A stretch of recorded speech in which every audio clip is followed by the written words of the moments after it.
What we're going to be doing is counting our rows using waste yarn instead of using hash marks or some other method. And there are several advantages to this. One is that the knitting counts for you instead of you having to count your knitting. It just makes it easier. And also, if you put aside your work, you can come back to it and you can tell where you are. So it really does make it a lot easier. If you know, have pencil hash marks on a piece of paper or on your pattern, then you can't find your pattern. You're kind of stuck. So this way you have that information right on your knitting. So that's why we like it. So in this case, I am going to be doing every 6 row increases. This is a little sleeve, very little, and we are going to do increases every 6 rows. See, I have 6 rows here, and I am going to do an increase, and then I'm going to start using the waste yarn method. But before we do that, we have to kind of get our waste yarn ready. So I will create a little yarn butterfly to do that. And what I use for my waste yarn is leftover yarn from shawl projects. Usually I have so much fingering weight yarn, and I don't know what this yarn is from, but it's absolutely beautiful. I was kind of going, where did this come from? It's quite lovely. Anyway, the way to make a yarn butterfly is you simply grab the yarn in your left hand, make a Y, and then just start doing figure eights. You want this yarn, this waste yarn, to be longer than the piece that you're going to be working on. So if it's a sleeve, it's got to be, longer than your sleeve. And when you get it long enough, you pinch it up, break the yarn,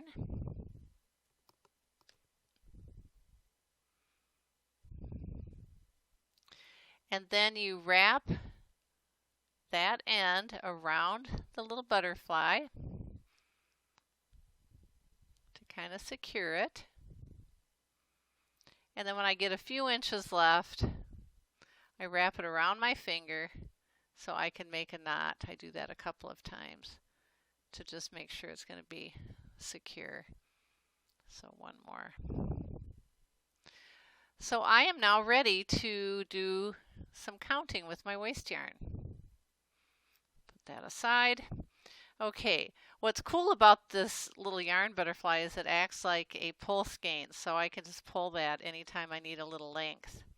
When I first start, I like to put a small loop in the end so that it doesn't pull out. You'll see why in just a minute. So that's how I get started. So I go back to my knitting, and I like to put my increases in a couple stitches. So I'll do that, make an increase.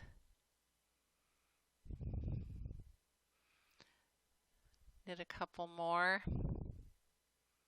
It's a split one. And then what I'll do is I bring this waste yarn between 2 stitches. Just bring it through like that. I start off from back to front. I have my little loop there so it can't get pulled back in, and I just keep knitting the row.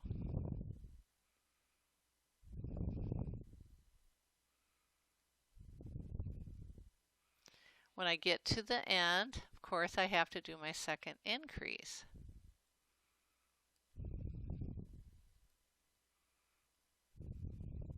So I'll do that here.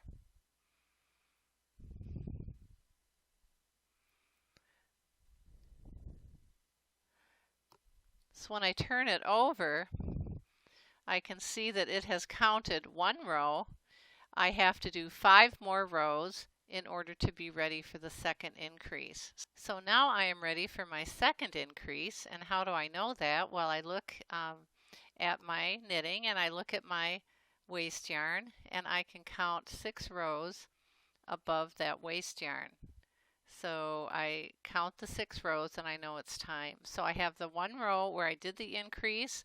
That was counted right away when I did it, and then 5 extra rows of stockinette. So what do I do this time around? Well, like I said, I often will clip the little loop to the knitting at first because I don't want that waste yarn to slip out. So I do my increase. You have to remember to do the thing you're counting. Sometimes that's the hard part. And I don't have to line this up exactly. It doesn't have to be right above the other place that I moved. Whoops, get out of there. I can put it anywhere actually, and over time I probably will be moving it out this way as this sleeve gets wider and wider. You probably would. If I need length, I just pull my little yarn butterfly and it will give me some extra yarn. So at this point I just move it again, this time from front to back, and I keep knitting.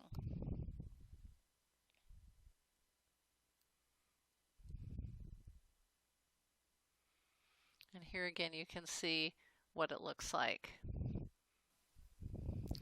Okay, here we see what it's like after we have done several increases. And the way I can count easily is that by bringing the waste yarn from the back to the front first, I can now count these as 2 and 4, and that makes it easy to count. So another feature that I've added is after I've done a few increases, I place a marker. And I place 2 markers, and what is happening with these is that in between the 2 markers are the number of stitches that I started with. In this case it's 15. I have done 4 increases, 2, 4. I have 4 stitches on either side of my markers. So that's how I can tell everything is working, that I have not forgotten any of my increases, because if I see 2, 4 here and I have 4 here but only 3 here, it means I forgot that second increase. Another thing that happens is when I get to that marker, it kind of triggers a memory to go, oh, is this a row that I'm doing an increase? So right now, when I look at my work, I can say, well, is this time to do an increase or not? And all I have to do is count, and I can either pull this apart and I can see that there are 4 running threads above my waste yarn, or for me it's easier to look on the back and just I can see there's 1, 2, 3, 4 rows, and so I have 2 more rows to go before I do another increase.